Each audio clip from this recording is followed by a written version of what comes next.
politicians always like to be applauded, but unfortunately, this isn't a day for joy or for applauding. This is a day for very serious consideration of what's going on over there halfway around the world with a group of people who the United States made promises to, and who the United States now seems to be abandoning and maybe even worse, betraying in order to curry favor with a vicious dictatorship that hates the United States. And what we have here, and I've been trying to think of what this is all about, and somewhere someone made a deal with the mullahs in Iran. I mean, that's what this is all about.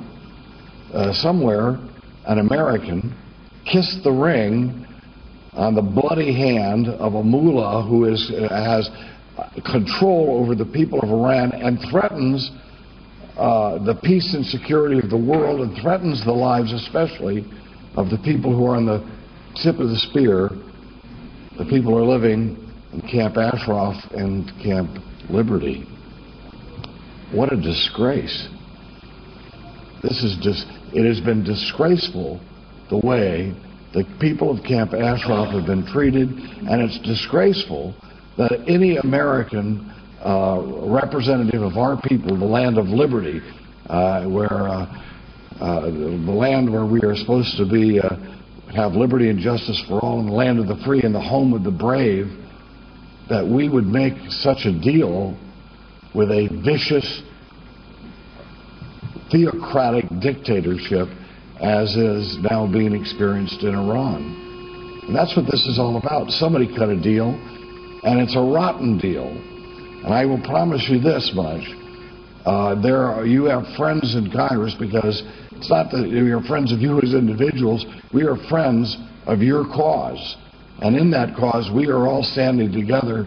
And I personally, and my friends here in Congress, will not give up until that deal is called off and the people of Camp Ashraf, where they are safe from these mullah murderers who would do them in.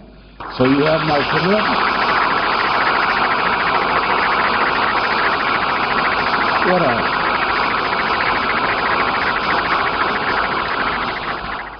That kind of deal is a moral deal, what I just proposed to you. What I'm suggesting, however, that our government has not been making those kind of deals. They're dealing with monsters, and if these people die, more people have died, as we know. Our government wants to gloss over the fact that there's already been a massacre at Camp Ashraf. They already want to just ignore that factor. It is beyond me that after all of this, and after all of the effort that has been put in, and after all the support that you have generated for this cause, and I want to applaud all of you for taking advantage of the system of freedom and government that we have here in the United States in order to draw the attention of the elected representatives to a serious issue.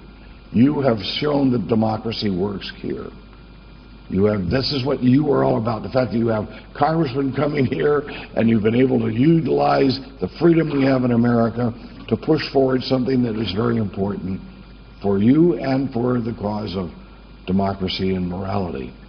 So, but of course, what we have now is yesterday was the deadline, or was it today was the deadline? That supposedly, was it yesterday?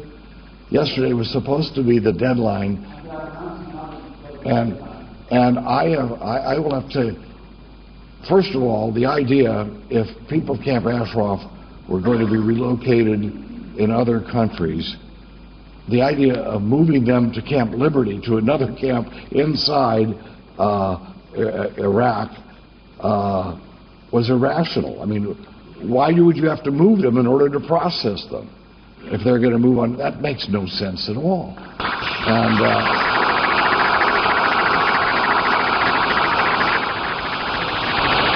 so we've been going along with something that's obviously below the surface of why they had to go to Camp Liberty in the first place.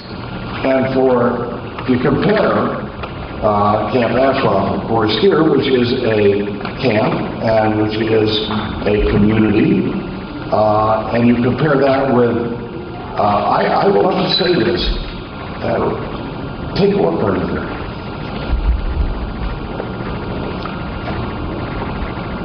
Doesn't that look like Auschwitz? Doesn't it? Those are streets. And they still live in this concentration camp, and at this moment, the reason they are there is because not only should they not have been transferred, but in order just to move on to another country, we would just need to take the people of Camp Ashraf off the terrorist designation.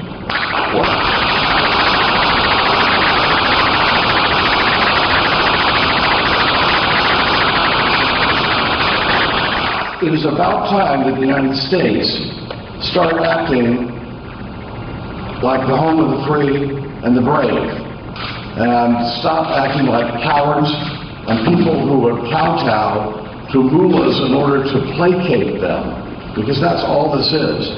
If the deadline's there, we are here talking today.